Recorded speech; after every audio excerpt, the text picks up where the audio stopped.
So, a lot of people think that we are in a very mysterious time and they don't really know what to expect from the future. But honestly, I think that the proof speaks to themselves. We are in a time where we are very confused. That should say it all by itself, but okay. If you are confused, it means that you are not aware enough or that you don't have knowledge enough. Now, that is the case to a certain level and degree. Please, this has to be accepted. First, you have to accept that you are confused, and not just you, but most people. Even people that think that they know will, a lot of people will find out that they don't know.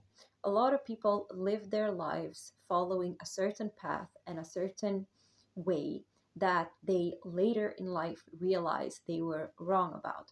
One of the biggest mistakes by the older generations, especially from the ones from like the ones from older than like my parents and beyond, um, is that they don't pass down when they have made a mistake. They don't pass down when they realize, oh my God, I made a big, big mistake when it comes to my whole life, which they usually will realize sometimes after midlife or very late in life. And it's not just about like, oh, I should have been happier, I should have been friendlier, I should have been more sweet or something like that, even though that also matters. But it's more about like, where did you get your information from? And that you chose to trust people based on feeling because some people made you feel good rather than you listening to the actual and a lot of people unconsciously they just follow that rhythm and they follow that person's lead and they follow that direction and directory without questioning where they're heading on a bigger level, on a bigger perspective in their life. We really need to educate ourselves on problems because we live in a time that's full of problems. So, problem solving should be the main thing for anybody alive to do, regard like, and it doesn't matter if it's a part of your job or not. You should spend your free time investigating the issues that are happening and trying to look at it from every single perspective.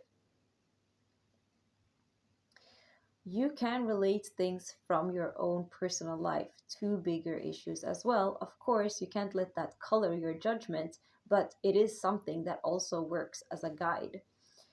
Um, the issues that we're currently facing in humanity on the earth are issues that have been going on for several hundreds, even thousands of years. These are not new problems that we're facing really, but they look different and they look new. And the thing is with is that humanity is a very powerful race. We are the most competent beings on this planet. We know that we are connected to nature and the universe, and that the same thing that exists in us exists in the nature and exists in the cosmos. We know that we are one corn, one grain of sand of so we know in one way that we are very insignificant, but sometimes we really do make that to a bigger thing than we should do it. Even though we are inherently kind of insignificant, we are also very significant. As I said, we are the beings with the most capacities of any other being. We are capable of things that no other being is on this earth. We are extremely powerful, and every single one of us human beings are. And every single one of us human beings is born with that power. We are like the godheads of this plane. That means that we are the ones that has the greatest chance of being able to resolve any problems. No other being would be able to resolve the problems the way that we possibly can. We are the one with the greatest force, the greatest access to knowledge, the greatest way that we can receive knowledge, communicate knowledge. We are the most capable beings, as I said. It means that we have a responsibility. Of course, We can't and shouldn't overwhelm ourselves, but we should start to dabble into what that really means. And that if you would accept the fact that you have a responsibility, how would that change how you live your life? How would that change what you do? How would that change how you treat your children or educate your children? How would that change how you speak to other people? And how would that change the job that you're doing, for example? A lot of us long for a self expression that is much wider than the physical body itself can fit. And there is no coincidence to that. I really think that we need to explore what it is that we have that we can offer to humanity in terms of solutions. It's important that you're clear with yourself on your intentions and that your intentions is to do what is the best, what would be the most beneficial for yourself and your environment and everybody and everything around. It's time to get rid of that card of permission where you're allowing yourself to be less than because you have the capability of being a lot more.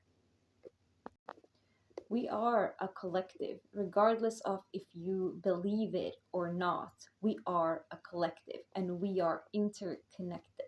And you know that because you know that sometimes you can look at another person and actually understand them without them having to say a word.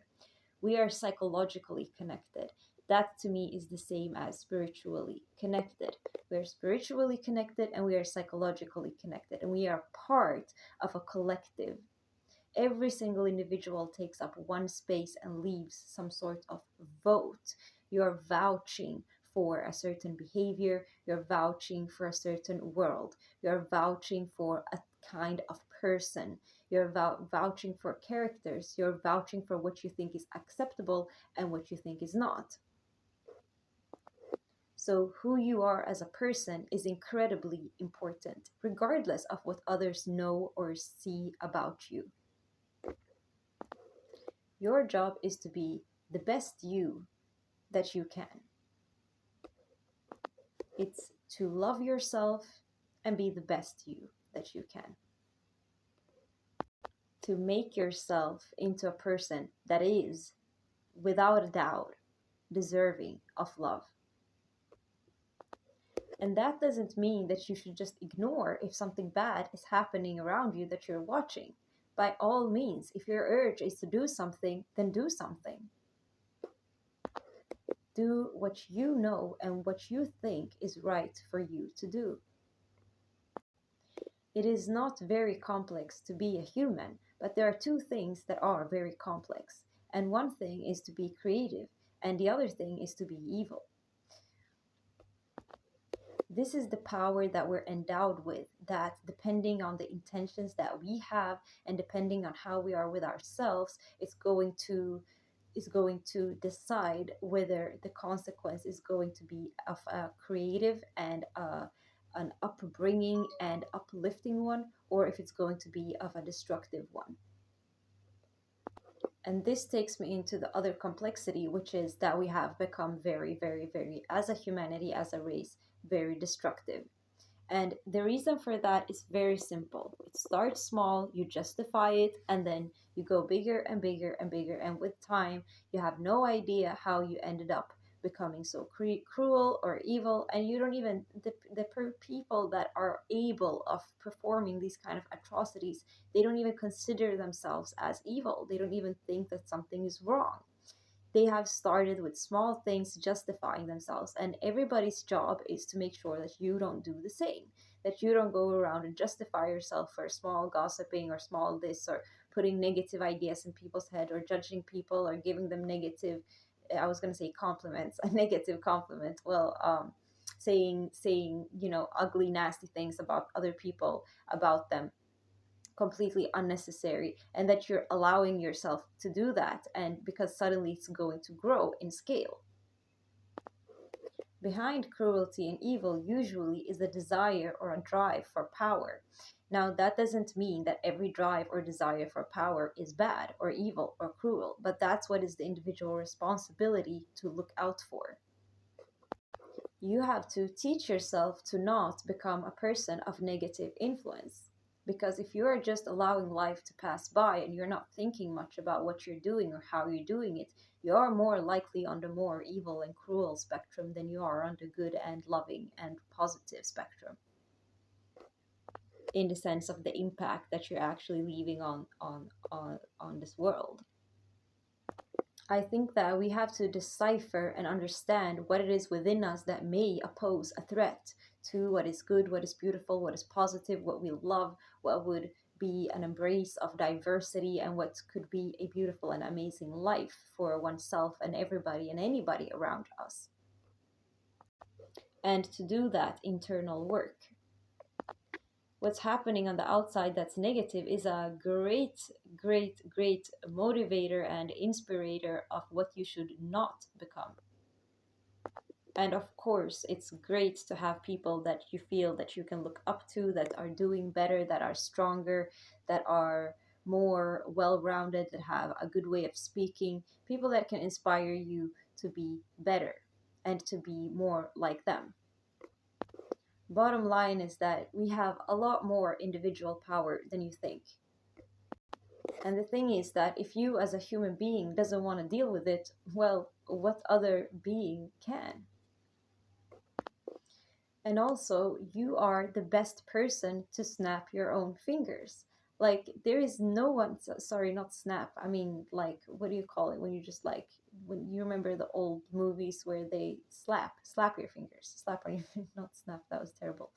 You yourself would be the best person to slap yourself on the fingers, because nobody else should be doing that to you, and you shouldn't be giving anybody else the reason to be the one to do that to you. So, yeah, sometimes be a little bit hard on yourself and take that harsh criticism from yourself. In the end, it's better to take it from yourself than to get it from the outside world. I strongly believe that you know you can improve, you know you can be better. So just do it.